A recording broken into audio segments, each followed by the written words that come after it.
Okay, we got a Rochester Marine carburetor, 4-barrel. This is a divorce choke. That means the choke is someplace down here in the intake. It's a crappy setup. And it's got a vacuum thing to pull it off when you full start it, so it goes back and gives you a little fuel. It's got a return pipe here in case your fuel pump ruptures and the excess fuel can go in here and stall your motor out instead of catching your boat on fire. Alright, we're going to give you some little lessons in carburetor.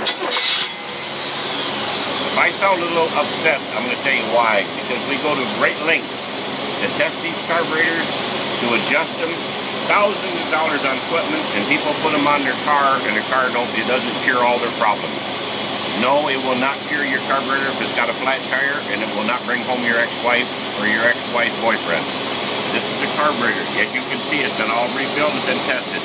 No leaks in the shaft, so don't send it back and tell me that your backyard mechanic squirted some fluid in there and made the motor run funny.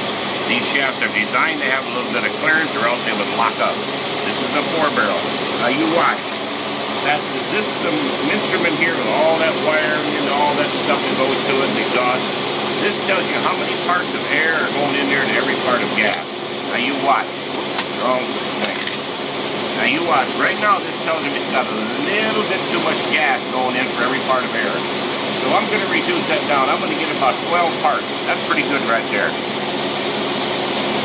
That's good. Now you say, well, what if I don't have that? Fine. Everybody's got a tachometer in their toolbox or in their car. Adjust it so you get the best RPM out of your tachometer, and then go ahead and set your idle speed. In this case, we're going to set it at 800 because it looks good and it's right about in the middle. Now we're going to accelerate it a little bit and see how the mixture does. Now you can hear the back barrels kicking in. You're pulling skiers. You're pulling your boat. Now, here's your cruising down the lake. Your mixture's starting to lean out a little bit more, about 12 and a half parts, 12 and a half, 12 and 3/4. You're starting to save fuel. Now, these boat carburetors, they're not necessarily for saving fuel. They're not worrying about it, but they will fill, thin them out. This one here run about 12 and a half. That's the last reading that this thing computed. But it makes us so upset when people call up, they don't know what they're doing. They put a carburetor on there, and right away that does not cure all they could have. Bad gasket, bolts and washers under here, not tight, cracked intake leaks, bad spark plugs, compression, any number of things. But these carburetors are just like your ex-wife and the devil. They get blamed for everything, and rarely are they really the problem. But you see, we're going to send this on to a customer. I'm going to put this video on the website.